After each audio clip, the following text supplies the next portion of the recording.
I met a traveler from an antique land who said, "Two vast and trunkless legs of stone stand in the desert.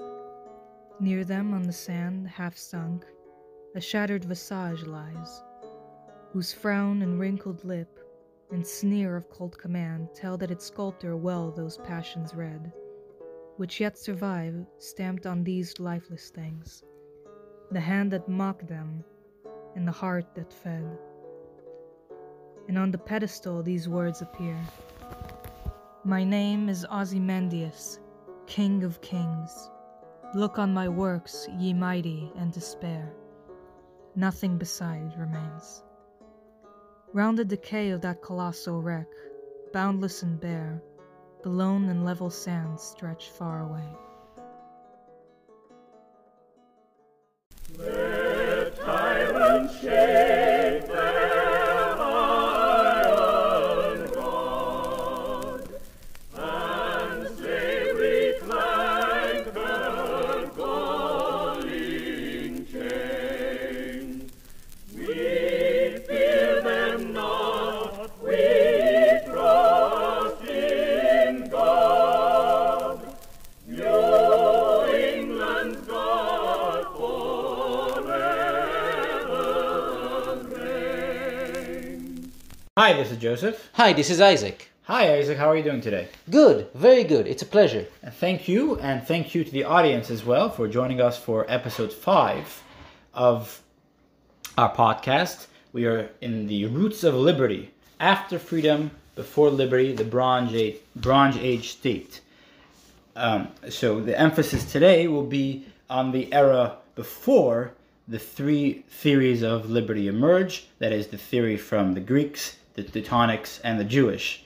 Before we embark on the main part of our series, where we talk about those 3 progenitors of liberty, we thought we would talk about what society and what civilization, because now is the first time in the history of mankind where we could speak about civilization, what civilization looked like before these things came to bear, and we will try to understand what civilization looks like when it is devoid of liberty. And for that, we look very broadly at Egypt and the Middle East, or more narrowly, Mesopotamia. By way of introduction, our movie recommendation is a movie called 10,000 BC. Isaac, have you heard of this movie? I heard of it. I didn't have the pleasure of watching it. I got you again. See, there's 2 purposes of the movie recommendation. One, to illuminate the audience, and another one for me to find something that my co-host hasn't heard of. Ha! Yes, success. And so 10,000 BC, Hooray. Definitely check it out. We're not going to play a trailer for you because it is very visual, and I was looking around for trailers today and the audio element was very much lacking. So you'll have to look it up. One of the interesting elements of the movie, from the CGI point of view, is an actual hunt of woolly mammoths. Very interesting stuff. For those of us who are fascinated by the subject of Atlantis, there is an obscure reference to Atlantis in the movie. If anyone has seen the movie and then could tell me afterwards what the reference is, without looking it up online or Googling it, and I'll have to take your word of honor, you will win a prize. That is my everlasting esteem, because it is very hard to pick up. When you watch it, or if you watch it, Isaac, I wonder if you'll be able to catch it. Very interesting. So Atlantis, which hopefully we'll be able to talk about another time, definitely a very interesting story that Plato made popular, but still today Hollywood keeps on making movies about it and so on.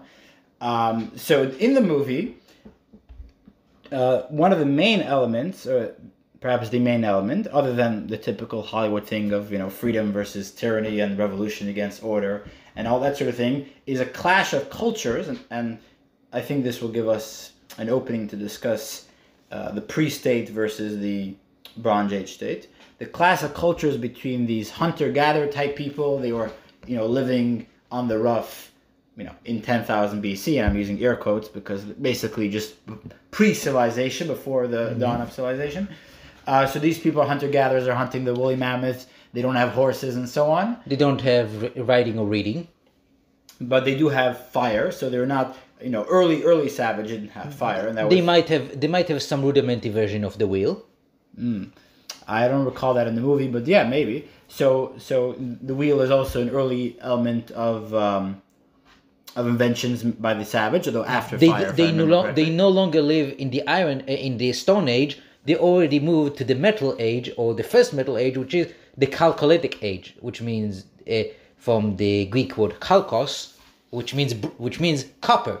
Well, I hope you're only saying this by way of illumination, because the actual movie is such a mishmash and such a random, combination of historical things that you shouldn't actually the audience, shouldn't draw any conclusions about history from. Mind you, I never saw the movie, except the thematic elements, which are very significant, which I'm encroaching on here, and that is that this hunter-gatherer, band, very small, meets up the pinnacle of civilization, which is ancient Egypt or some variation thereof. And it's like a Ten Commandments movie style situation where the whole country's laboring to serve the pharaoh god, and they're erecting the pyramids, and they're building their Egyptian civilization, and then they rebel and they live happily ever after, so to speak. And I think they use the woolly mammoths in battle or something. Very exciting stuff. So the two cultures, the two civilizations, or civilization and pre-civilization, is the civilization with the horses and with advanced weapons that could build the pyramids. Mm-hmm. So let's say Bronze Age, mm-hmm. versus pre-civilization, which is Stone Age or Chalcolithic Age. Now, what do you mean by Chalcolithic? As we said, Chalcolithic come from the Greek word chalkos, which means copper. Now, copper is nowadays it's very, very expensive. It's in certain futures markets, actually, I believe at times it's more expensive than gold because it's very useful. And while gold is also useful and it's even rarer than copper, copper is much more useful on a day-to-day basis. Another thing about copper, it's very easy to fashion, and it lies on a relatively low, relatively closer to the surface than let's say iron, so it's actually easier to mine and fashion. The problem is that it's relatively soft. So if I am a primitive man, I just discovered that that if I heat up this greenish rock, eventually it becomes something which we would later call metal. It's easy to sharpen it, and it's easier to sharpen it, it's easier to kill stuff with it or cut stuff with it, and that's very useful for primitive man. And of course, the problem with copper, it's soft.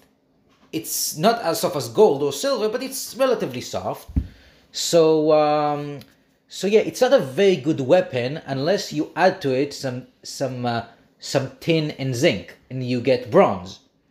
And bronze is a much better metal as far as weaponry goes, and that's the problem is that tin and zinc are almost non-existent in the areas of the world in which civilization started. So you have to bring them from far away through very long trade networks. Which means that you'll have to have a very sizable economy before you can have any sorts of any great amounts of bronze. The amount that let's say an army would use, rather than one warrior king who happened to have this magical weapon, who is harder and tougher and sharper than all the other weapons around. So if you see a civilization, a Bronze Age civilization, a Bronze Age state, which have an army wielding bronze weapons, that means that this civilization rose in the Chalcolithic Age and built up its trade networks and its economic basis, already using copper tools and weapons. Interesting. So they're strong enough and they're capable enough to use the copper weapons for some time, and then eventually they're able to build on that, and now they have bronze. So when we are talking about the Chalcolithics as pre-civilization people, it's actually not accurate. They could be very civilized. They must have been very civilized. Otherwise, they won't be able to fashion those vast trade networks, and they would be able to create sophisticated goods that would interest people far away. So I don't want to be led afield by this, but since you brought this up, I'm going to bring it up. So, not to keep anyone suspense, obviously, what immediately springs to mind is the power is strong enough and big enough and trading enough to do this is Egypt, and then the Middle Eastern empires and Samaria and Acadia, or Yes. their descendants. The interesting... That's what you're alluding to. Yeah, that's what I'm alluding to. But let's focus a moment on Europe then. But before we do that, perhaps we could briefly say that Bronze Age, we'll get to this back in a moment, but Bronze Age doesn't have then a beginning of a start in any general sense. You can't say the world began the Bronze Age at a certain time, because it's obviously going to be regional and local. Now, so the European Bronze Age, for example, could start at a different time as the Egyptian Bronze Age. Exactly. Now, so in Europe, let's say the Bronze Age began around 4,000 years ago. Yes. Now, so which really makes one wonder what's going on, because if there is no tin in Europe, and there's almost no tin as far as I recall, They didn't actually. Almost all the tin comes from Europe, from Britain to be precise. But right. But there's two places in Europe that have tin, and one is in Britain and one is in Saxony. Yes. I think I read that in the encyclopedia. So assuming that all of Britain gets bronze at the same time, which seems that seems like to have been a theory, or is a theory. Yes? It was a theory at the beginning. It's not a valid theory. It's no longer a valid theory. Because people understood that obviously the people closer to the mines got figured out how to make bronze before the people further afield. Okay, so I had read, but this was outdated because I read this in the 1911 encyclopedia. Oh, of course. That basically in Europe, within a span of 200 years, the bronze, we could see different in different tombs buried bronze weapons and tools, so therefore they kind of assume a general Bronze Age. Okay, that's accurate. That's accurate enough. Now, so this is why they give the theory that the Bronze Age did not come indigenously from the tin from Britain or Saxony. They say that it was imported from the Middle East or wherever, because of this scarcity issue. But actually, what we figured out now is that the opposite is true. The Middle Eastern civilizations almost exhausted the available tin resources very early on, or at least surpassed their usefulness. So they had to import them from Britain and Saxony through, of course, very, very long and indirect lines of communications.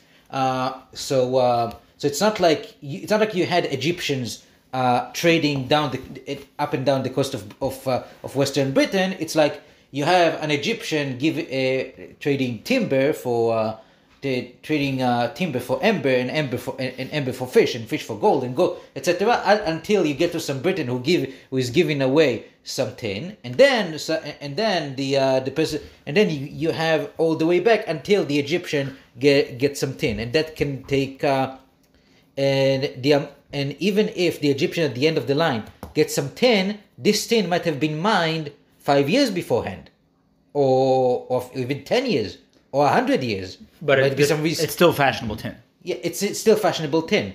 And of course, there are other tin resources in Europe and in other places far afield. But yes. This is fascinating. So I didn't know this, that the Egyptians are actually importing the European tin. I'm going to have to look into this.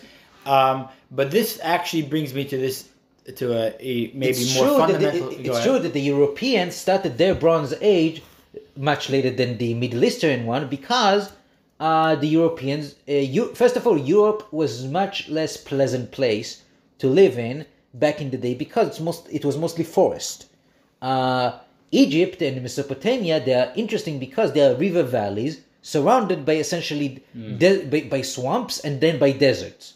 So there are no forests that impede movement, etc. So there's no problem so the agricultural revolution have an easier time in those river valleys, rather than in the cold, damp, forested Europe.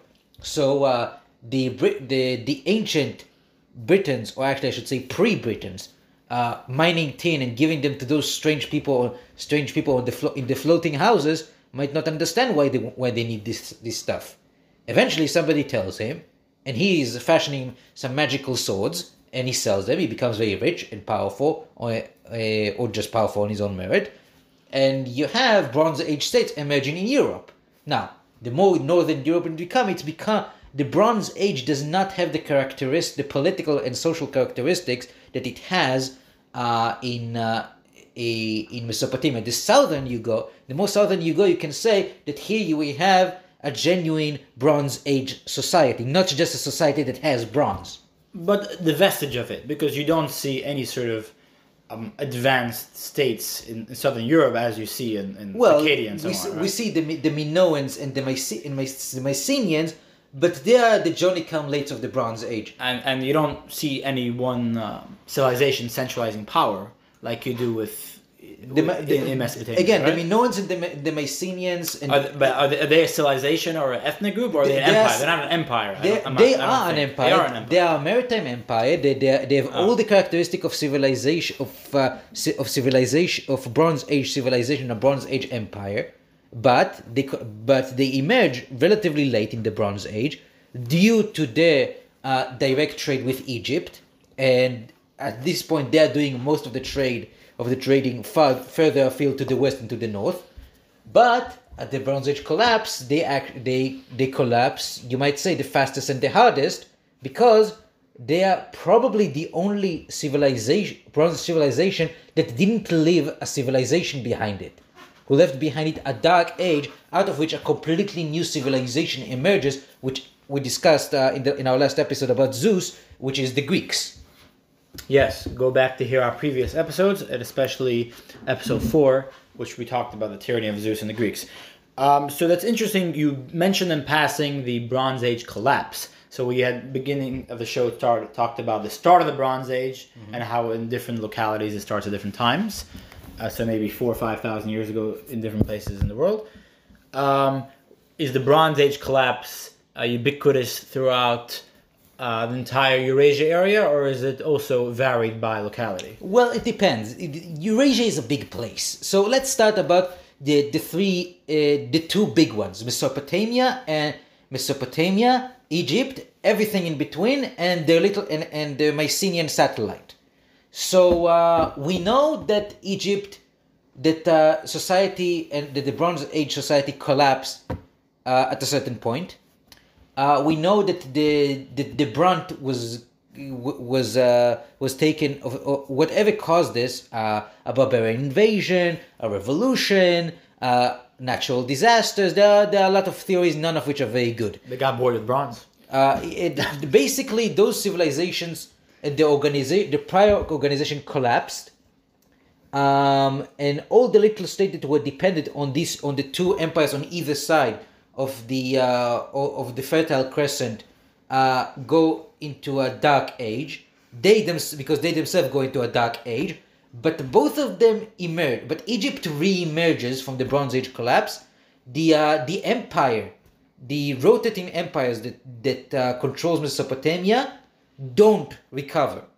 Instead, you have Assyria emerging, but they emerge as an independent state that eventually dominates Mesopotamia and the Levant, but it does not solidify itself as a centralized empire the way the Akkadian Empire was, or the way the Egyptian Empire continued to be. And of course, the Minoans and the Mycenaeans completely lose the civilization. The art of writing, the art of reading and writing completely disappears. Everything explodes to little tribal groups and confederacies and kingdoms, and it's all barbarity and darkness and hopelessness until Greek civilization starting to rise from the ashes. But it's not what happens in the Middle East, in the Fertile Crescent. The old civilization exists and survives, but evolves. It's change. It's not the same thing anymore. And we have the introduction of iron to the equation. People are armed with iron now, more and more so. And this leads you to the Iron Age civilization, which that's a different topic. But it doesn't happen immediately. It's a very low and gradual shift between the collapse of the Bronze Age civilization, the beginning of what we call the proper Iron Age. Interesting. And it should be assumed from what you're saying that the copper weapons are better than stone weapons, and bronze better than copper, and iron better than bronze, just simply by the inevitability of what that is. Is that correct? That's correct. Also, iron is more plentiful. It gets damaged less easily in battle, especially if you know what you're doing. And by you I mean the blacksmith. And so it's more available to people who are not necessarily rich and powerful. A man of mediocre means may be able to afford an iron weapon. So I have an interesting irony about this. I did not even try to do that. It's ironic that because so I'm reading Sun Tzu about China, and over there you also have similar Bronze Age and all these sort of things, but again on their own timelines. Mm-hmm. And you have a situation where the warriors are still using the Bronze Age weapons, and the farmers are using iron implements. Yes. So for some odd reason, the warriors are not using it. Maybe they were too traditional, or maybe they didn't have access to it, or maybe only the cities, or for whatever odd reason that situation is going on. So sometimes you'll have these kind of bizarre things in history. I believe it's because in China iron is less available, or is it more? I'm not sure. I'm not sure what the reason is.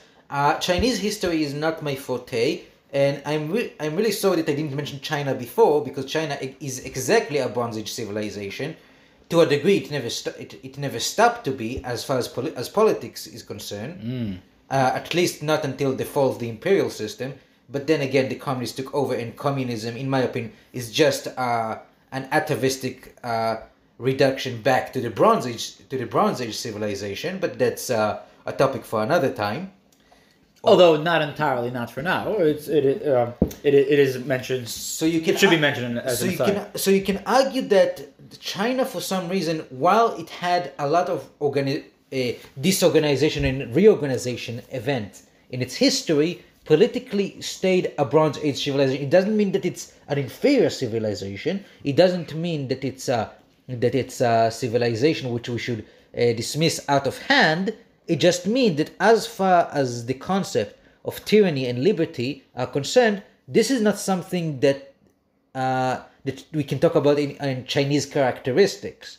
At least not until, let's say, the 19th century and the late 19th century in Sun Yat-sen, when they started importing ideas about liberty from the West. It's not because the Chinese don't want to be free. It's not because the Chinese are inferior or terrible in any way, shape, or form. It's just the political culture of China was still that of a Bronze Age state, which we will describe, which is actually in a way more sophisticated than the Western model that replaced the Bronze Age state, and it needs to be more sophisticated, and we will explain why at the next segment.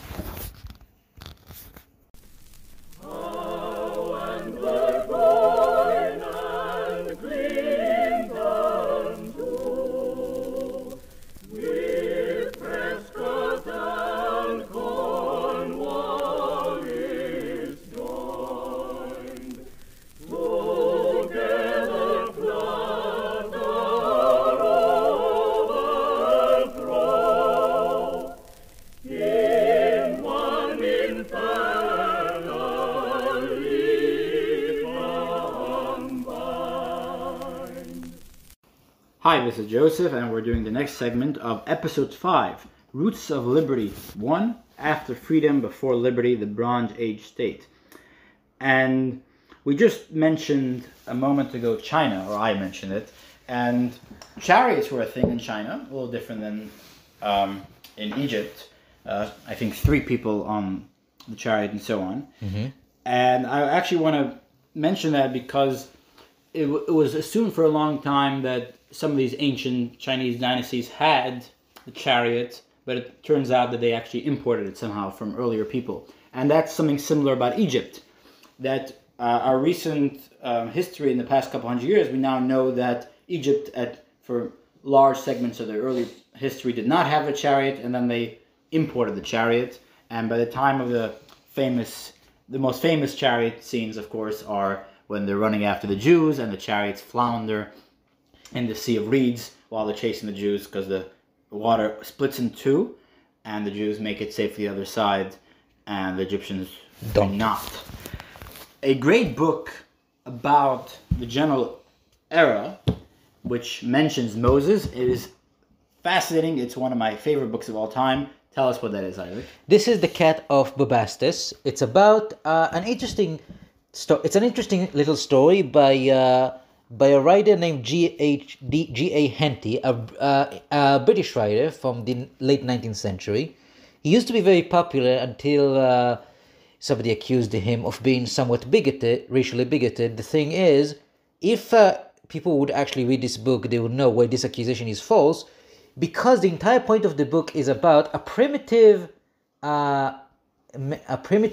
tribe from Central Asia who have the strange characteristic of having blue eyes and light skin, is being conquered by the civilized Egyptians, and the son of the king of the tribe, the heir apparent, is brought to Egypt as a slave, and an Egyptian general and administrator kindly show him great kindness, adopted to his household, essentially treat him like a son, and he falls in love with his daughter. And it's very clear that G.A. Henty actually is trying to say, as far as racial politics go, that he wishes that he's given a slight implied criticism on the native, so-called native policy of the British Empire, that sometimes that discriminated against the native populations, sometimes on racial grounds, sometimes just because we are the British, we are the conquering people, you are the conquered, therefore know your place. But he basically said that an empire should treat the people they conquered well and try to integrate them into a unified system. It was not and basically what he says, that what he shows rather in the story, is that the racial theory of why certain people are civilized is nonsense, because you can have white civilization that starts and being mainly white, and you can have a civilization that's mainly non-white, and at any point in time, any racial group can be the barbarian or the civilized one, which you may think it's not much to go on, but it's for a late 19th century British author, it's quite a lot. It says something. But the point of it is not to show you, but race is not the topic of the story. It's just something that comes up. The point is civilization, because the people of the hero of the story are not savages. They're just not civilized. They don't live in cities. They live in villages and have fortresses, and have very primitive fortresses. They don't drive chariots. They are fighting mostly on foot.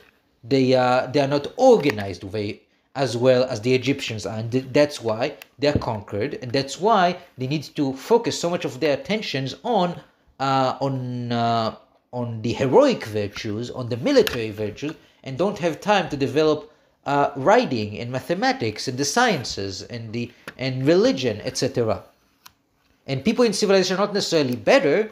That's what he shows. People might be good or bad, dependent. There are good people among the Egyptians. There are bad people among the Egyptians, just among the people of the conquered people.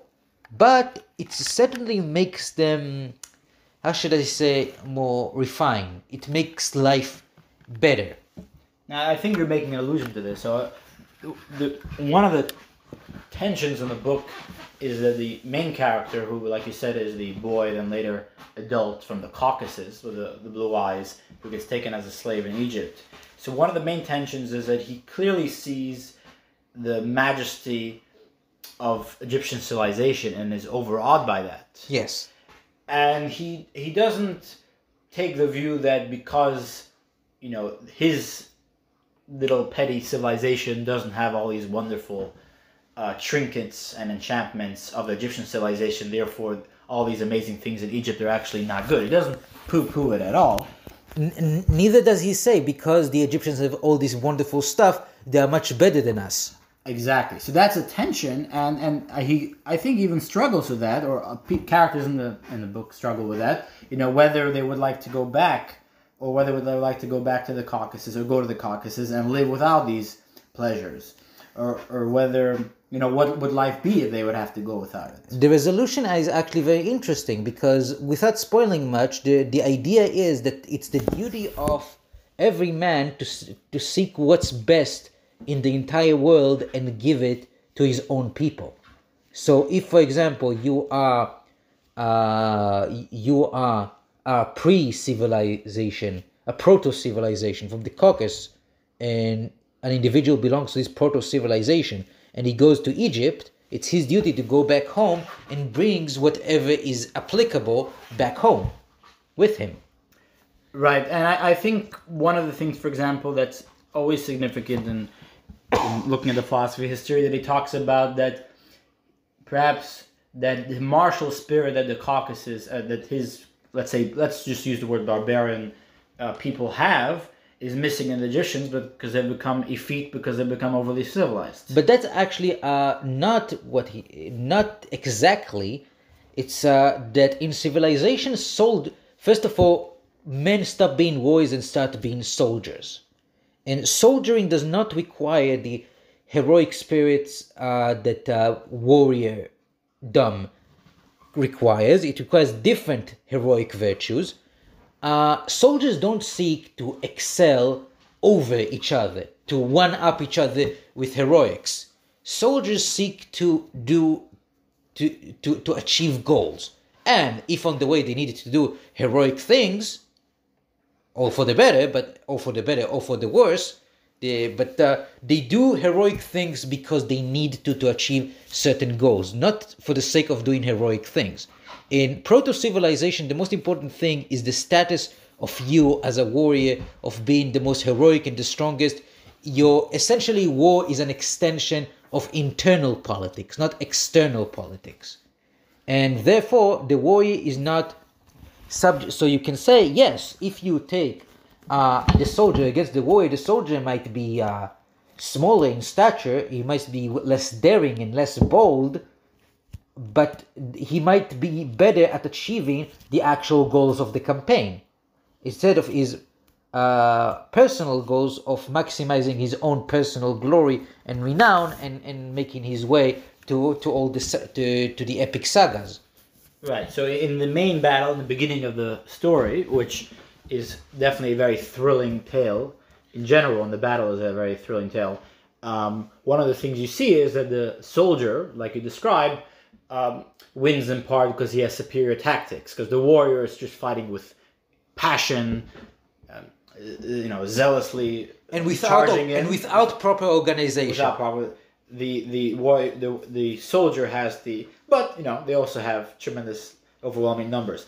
Another thing, another tension that I would point out in this story, and before we get on to agriculture, which is something I want you to talk about a little bit, that you could see in this story. But another thing is it's his paganism, which eventually evolves in a radical direction. But his paganism, because of the practical aspects of his barbarism, is much less superstitious and much less prone to sort of certain blind devotion and that sort of thing. And the result of which is that he, doesn't understand how the Egyptians in the entire country could have such contradictory beliefs, that they believe that the hippo is sacred in one part of Egypt and worshipped as such, and eaten in another part, and killed in another part. So that confuses him beyond measure. Also, he comes from a smaller civilization. In his smaller civilization, what's sacred to one is sacred to all, because it's a very small. But that's his theological question is actually very on point. Yes, Aquinas would have respected that. The point is, so his primitiveness is actually leading him in the right direction here. And the second part is that his primitive is also, his barbarism is also making him not understand why everyone's freaking out when, let's say, a cat dies, because he doesn't understand you know, What's so special about a cat? What's so special about a cat? A cat is just a cat. Right. So it's another thing about the tension between how overly civilized people just taking their civilization or the effects of it or the refinements of it too far. Yes, and also another thing about it, civilization or civilization, especially a bronze civilization, it's a compromise. It's because it's achieved through the unification of many little localities and tribes. It must compromise about its actual values and create a system which contains contradictions. So, but without actually admitting that those contradictions are contradictions, especially when it's done in the way of associating new gods into an existing into the dominant pantheon, which is essentially how Bronze Age states rose. Actually, even later civilization employed this trick. Look at the Romans. But we will get to the Romans. So don't worry. And their 30,000 gods. Yes, definitely very on point. Something that is mentioned in the book and which speaks to the Fertile Crescent, which is a word used before, and look at the word. It's fertile. In other words, there's a broad swath of area starting from the Nile in Egypt, extending through the Middle East all the way into Mesopotamia, along the river valleys of the Euphrates, the Tigris, and the Nile, which could spawn civilization. So in the book, the high priest that he works for, one of his jobs is overseeing these agricultural irrigation projects and so on, and he's very busy with that, and the Nile is very significant.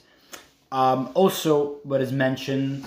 So just tell me a little bit about agriculture, but also tell me a little bit about the politics of agriculture, and I'll give you one last food for thought, is that he blames Joseph.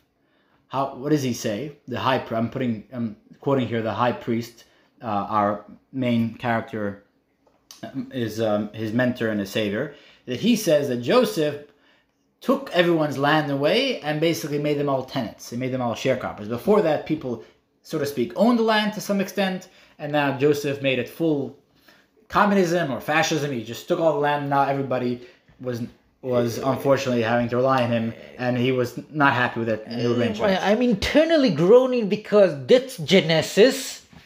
That's Genesis that says that, but it's actually a misreading of Genesis. Because in Genesis it says indeed that during the great famine of Egypt, Joseph, the people of Egypt came to Joseph and asked him to feed them from the royal storehouses. And he said, okay, but I want you to officially sell yourself to be slaves to Pharaoh, and in return I'll feed you. If you're slaves to Pharaoh, and the only people who were exempt were the priests, because the priests had to be fed from Pharaoh's storehouses either way. Therefore, they maintained the status as free men. That's misreading, because yes, officially the Egyptian was not, up until a certain point, archaeologists and historians disagree when, were not slaves to Pharaoh. They were his servants. Pharaoh was a living god. When a living god tells you to give up something, you give it up. You are not going into details. There is no Supreme Court that tells the living God that no, you cannot, as a matter of fact, take away Tejati's last breadcrumb away from him because it violates his constitutional rights or something. The living God does not ask questions, and it doesn't matter if you are or are not a slave of the living God. In effect, you are his slave by your very admission that he is the living God.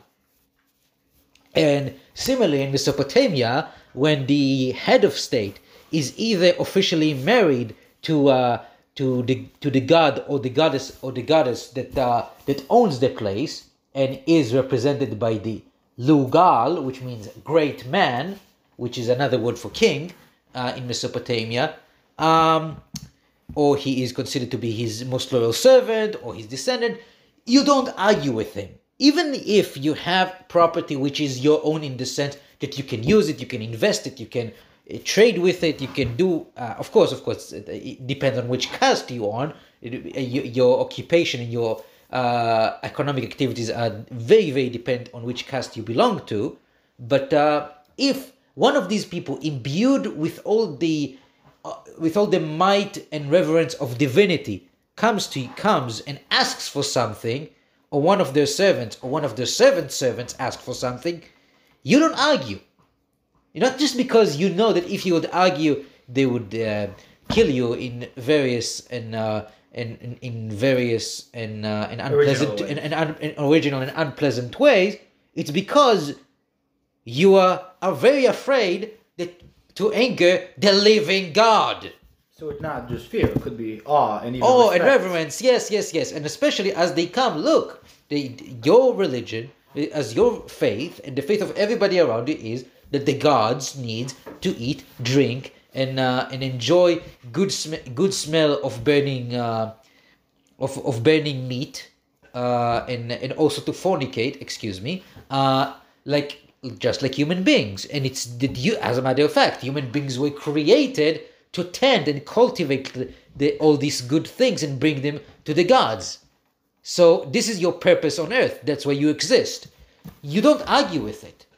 And the entire system of order is based on that. The Bronze Age state exists to extract resources, being skim of the top for the gods and the representatives on earth, and redistribute it so the society can continue. I don't think it's fair to say that Joseph took a free market society of Egypt and turned it into a communist tyranny. No, it's more accurate to say that he made us. If you accept Genesis, if you're a religious man like me, and you accept Genesis, what you glean from it is that Joseph made a slight adjustment in the status of the ordinary Egyptian. And remember, Joseph was a foreigner. He probably did it, as the Jewish tradition argues, to improve the relative status of his kin, who were Semitic foreigners in the land of Egypt. In the land of Egypt, being a foreigner was a very bad thing to be. You didn't want to be a foreigner in the land of Egypt. Or in most places. Now, are you suggesting that perhaps he took a de facto state and made it de jure? Possibly. That's one way to read it. Because to a degree, throughout the Bronze Age and in the Iron Age in Egypt, people had property. Land property did not exist as far as we know. But personal property and land that was essentially your property in the sense that your family lived on it for generations and you had the right to feed yourself of its fruit, that was a thing that existed.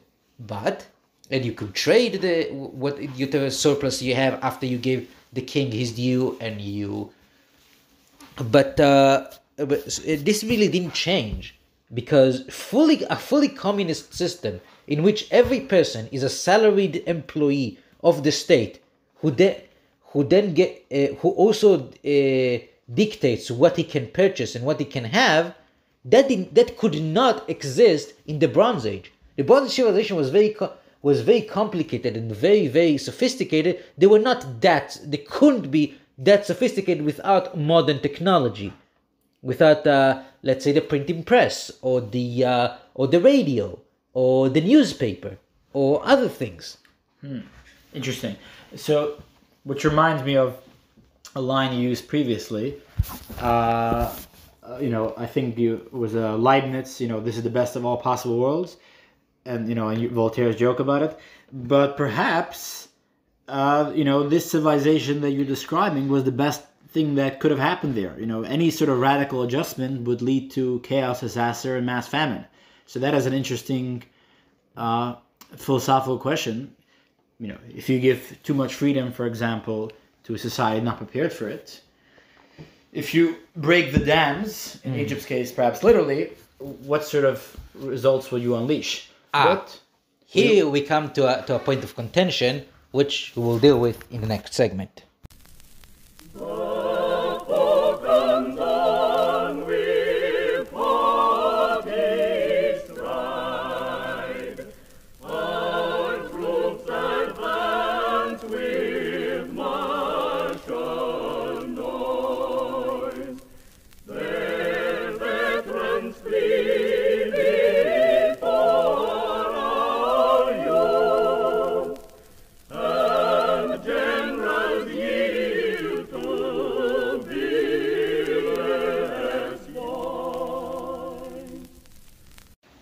Hi, this is Joseph, and we're continuing our episode 5 on the Iron Rod podcast. Please check out our previous episodes. Our current episode is entitled After Freedom, Before Liberty, the Bronze Age State. The title should make you think, and everything we do makes you think, hopefully. After Freedom, Before Liberty. So what does that mean, and how does that apply here? And we were discussing just before our break about whether these civilizations needed this sort of top-down, what they call today in economics, command economy. And Isaac had some thoughts. I don't believe so. As we already established, to exist, to get to a proper Bronze Age state, you already have to import a large amount of tin from outside, which means the trade network and the economy supporting it already is existing in the late Chalcolithic age, before you have a proper Bronze Age civilization. That means, and if you think about it, imagine that you have a river valley. Along those river valleys, there are various small-ish communities.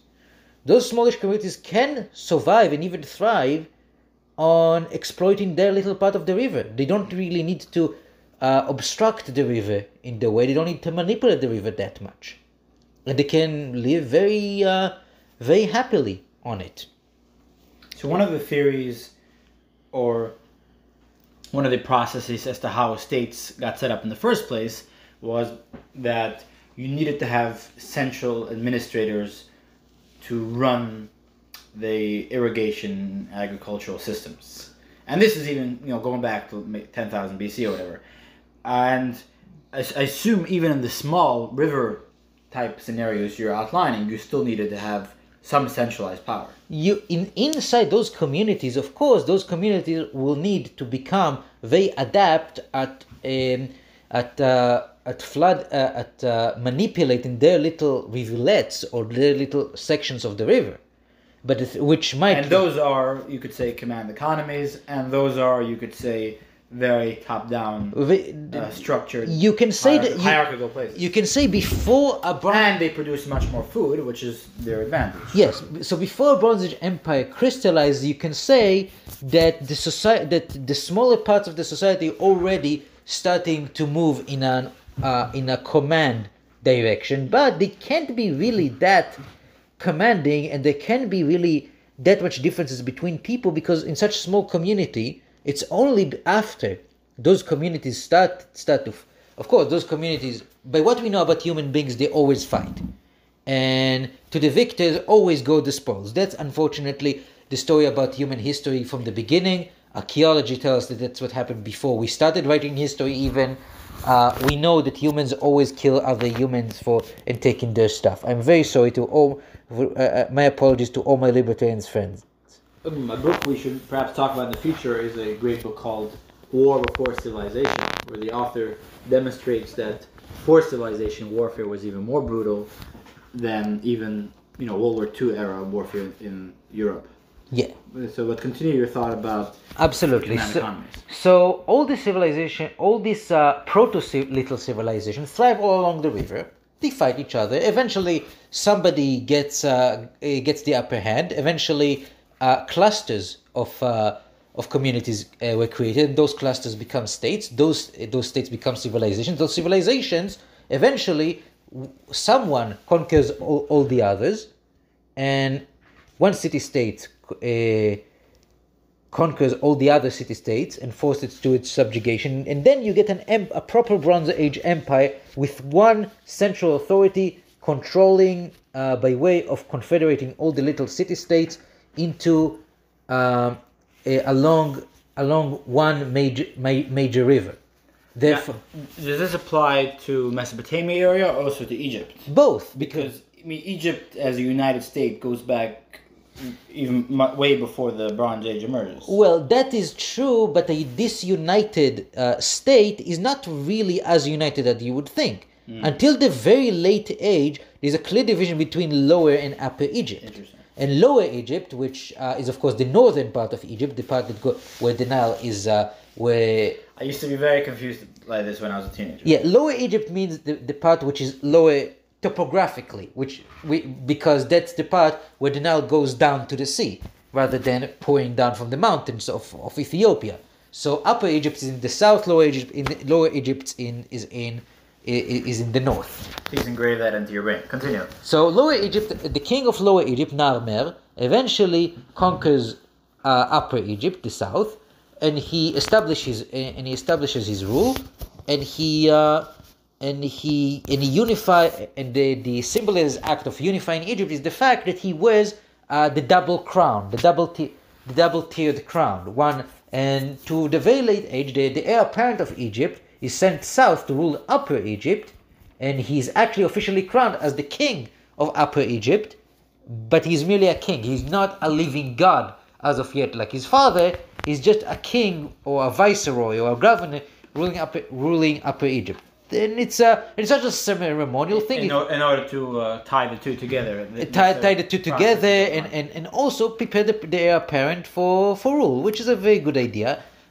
Similar thing happened in Mesopotamia. When Sargon of Akkad, So who is Sargon of Akkad? Oh, Sargon of Akkad, as the name suggested, is an Akkadian ruler of the city of Kish, which is in the middle of a land called Akkad in Mesopotamia. Akkad is so the original inhabitants or the original civilization, I should say, of Mesopotamia were the Sumerians. The Sumerians or Shumerians were people that spoke a language isolate. That means a language does not belong to any other known language family. They lived in city-states along the Euphrates and Tigris River, and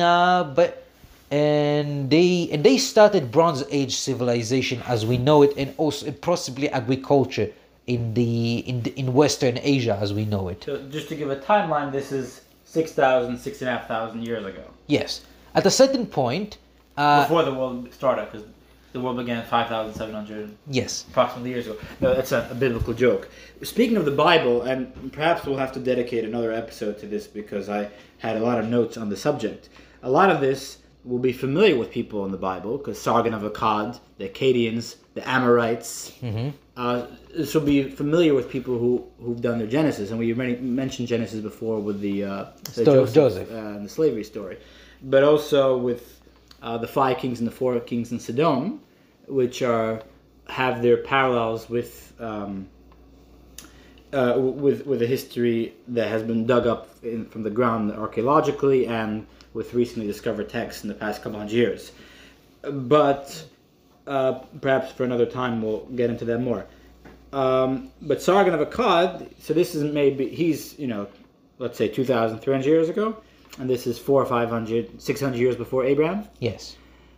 And why he's significant in that he's now the first Akkadian, or at least he unites this Akkadian empire. He unites Mesopotamia under the Akkadians. And the thing is, the Akkadians were a Semitic people. At a certain point, there is an explosion of Semitic tribe, people who speaking, by which I mean people who are speaking Proto-Semitic language, which is the parent language of languages like Hebrew, Phoenicians, Arabic, even though Arabic emerges much later, Chaldeans, Akkadian, Aramaic, and all the other languages, which are very similar to each other to this day. Not similar enough to be interchangeable, and if you speak Hebrew, you definitely need to study Aramaic and Arabic to understand them, but it's close. It's close enough. You get a kind of a sense, a vague sense that these languages are combined if you speak one of the languages. Exactly, and those people emerged from probably what is now what we call now the Arabian Peninsula, and they attack the which is less dry than before, but it's not as fertile as the Fertile Crescent, but it's not exactly the scorched desert that we all know and love. And some of them They're heading for greener pastures. Literally greener pastures, and some of them go to Mesopotamia, some of them east to Mesopotamia, some of them go north to northern Mesopotamia, some of them go west to the Levant, and among them we can name the Akkadians, the Chaldeans, the Amorites, the Hebrews are probably among them. They are probably among the people who went west because the Egyptians talk about people they called the Habiru or the Abiru, but people disputed this identification for a very long time. For 2,000 years, actually, there's an argument if the Abiru or the Habiru are the Hebrews. But that's besides the point. At a certain point, one group, the Akkadian, who are portrayed very differently from the Sumerians, by the way. The Sumerians portray themselves always as clean-shaven people, usually as clean-shaven people. The Akkadians made a point of having very, very big shovel-like beards. So clearly very different culture, very different aesthetics to them. But Till today, you could judge everyone in the Middle East by their beards. Yes, Very exactly. long beard like Bin Laden, not a good sign. Small mustache like Assad or Saddam Hussein, Also not a good. sign. Also not very good. And but the things in beard, between. but for the next 5,000 years ish, the beard would be the sign of masculinity, of nobility, of character, of all the things that differentiate a gentleman from a peasant. I'm very sorry. Very sorry to my co-host who is unfortunately beardless. But I have to take some solace in the Western tradition, Yes. getting back to Alexander the Great, yes, okay. or if not before. You had me there. So essentially, but an Akkadian and other Semitic languages essentially replace Sumerian as the language of trade and everyday life.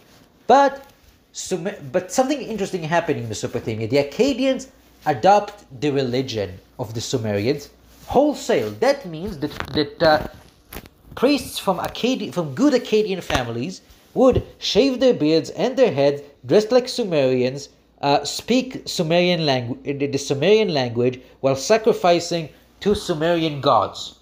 Why is that? Are they? Would you say they're inheriting the civilization, or they are parasite onto the civilization? It's a difficult question to ask. What happened is probably they see themselves as continuing the civilization in other means. If you ask a Frenchman today, or at least 100 years ago, what is relation to the ancient Romans, he would say the traditional answer would be that France is the continuation of Rome. That as one French intellectual said, French is not a Romance language. French is modern Latin. Fascinating. And one of the previous people that we've discussed in our podcasts, Napoleon I, along with others, but was very busy with this, and see his famous speech, for example, before he conquered Egypt, reminding his troops that they saw themselves as Roman legionaries. But tell me a little bit about, in the context of religion, what the myths play out. Okay. And just to bring us back to what we mentioned before, again, if this reminds you at all about your Sunday school lessons or about what you heard in church, then you are onto something. So you're not seeing double. So the one of the most important myth is the myth of the origin of the world. The myth of the origin of the world in the Mesopotamian pantheon, or which is essentially a Sumerian one, is that the goddess of the sea, the chaotic evil goddess of the sea, who is essentially Leviathan, tried to flood all the earth, and eventually the gods who were born out of her defeated her and conquered back some land for themselves to inhabit. Now, they created lesser gods to serve them. Those lesser gods created human beings to serve them. At a certain point, the human beings became so numerous that the gods could not sleep. So the gods were very, very cross with humanity, and they flooded the earth, and of course the only one man and one woman were allowed to be saved. His name was Utnapishtim, and he saved two of every animal, and then until the god's wrath subsided, and then he sacrifices, and the gods were drawn to the smell of the burning meat, because of course nobody sacrificed to them for very long, because everybody was dead or stuck in a boat, and so they all were drawn to the wonderful smell of the sacred meat, of the burning sacred meat, like as the author of the Epic of Gilgamesh put it, as flies to a carcass. And then Utnapishtim admonishes them for being such terrible rulers for humanity, and they promise not to do it ever again, and they give him godhood and immortality, and he becomes the new father of humanity. What I think is fascinating about this, and there's so many different fascinating things, but maybe just one minor point: the tremendous, I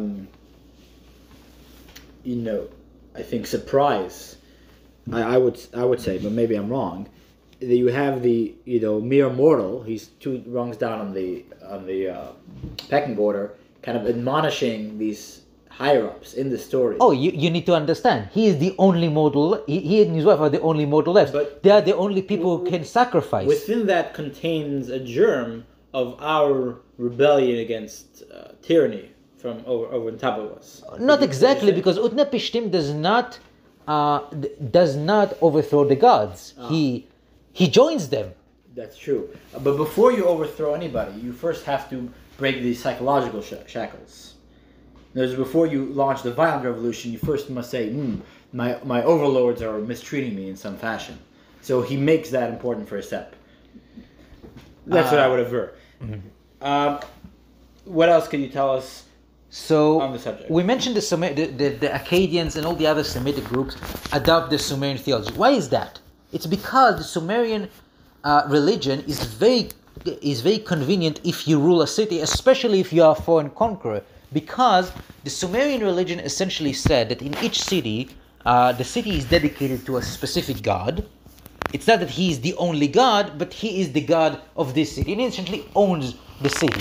The head of state of this city-state, the Enshi, is married to this god. If it's a male god, it will be a high priestess. Enshi means a high priest or a high priestess. If it's a female god, it will be a high priest. And then so for example, the famous Gilgamesh is the high priest, is the Enshi of a particular city, who is dedicated to Ishtar, the goddess of love and war and kingship, and other pleasant stuff. And so he is officially married to Ishtar, and his mother, as a matter of fact, is a temple prostitute. A temple prostitute. Now, this does not mean that when we say a temple prostitute, that's an institution that existed in the entire ancient East. That's not a degraded station. This is actually a very high station. It's as much as it seems paradoxical to us, to the ancient Mesopotamians, it seems completely logical that if the gods enjoy good food, which we bring to them by burning it, and if they enjoy good sleep, which we bring to them by the priests sleeping and then dreaming the sacred dreams about the gods, then they would enjoy that other particular pleasure as well. Which is interesting. I would contrast this with our previous episode. We spoke about all the goddesses being the virgin goddess of this or that, Athena and then Artemis and so on. Are there also virgin No. priestesses and so on? No. This is a kind of contrast in the East and West. No, the East completely, it's completely a foreign idea to the East. The idea of sacred virginity. There's sacred sex, there's no sacred virginity. Well, to tie that out before we get to our next part of our last segment of our 5th episode, Roots of Liberty, please join us for our next episode. We'll be discussing the roots of liberty as we continue our mini-series. There is a passage in the Babylonian Talmud, which I'm sure Isaac will have been familiar with, simply because of the risque fashion. I'm kidding. About that 9/10 of the world's immorality comes from Arabia. So that is an interesting. That is something that's the East is at least scandalized. Oh, for, they also says that that 9/10 of fornication comes from Babylon. Yes. So we have both of the Easterners getting their due. Yeah. We have a quote from Hammurabi, which we haven't discussed yet. Hopefully another time we'll get into him at further length. Hammurabi is maybe 4,000, a little less than 4,000 years ago, 2,900 years ago, famous for the Hammurabi Code. So in the code, he has the code, I cherish the inhabitants of the land of Sumer and Akkad. So it's interesting. Oftentimes you see those two together, but as we said, Sumer is the long era of the empire from beginning to end, and Akkad is this one specific element of it. Yeah. In my shelter I have led them repose in peace. In my deep wisdom have I enclosed them, that the strong might not injure the weak, in order to protect the widows and orphans. So here's definitely an interesting example of the tyrant ostensibly looking out for the vulnerable in the society. Yeah, but eventually that's not true, because every right and every law protecting the weak is an expedient for and contingent on the good of the state, the good of, and particularly the good of the gods and their representatives on earth. And that goods means that literal goods have to keep flowing out of the land and into the cities, and from the cities into the temples, and from the temples presumably to the gods. Thank you, Isaac. As we wrap up the 5th episode of the Iron Rod podcast. What grateful offering shall we bring? What shall we render to this Lord? Loud hallelujah, let us sing, and praise His name on every chord. And this is it for this week. We'll be with you again next week. And now remember, Mor o Tiran.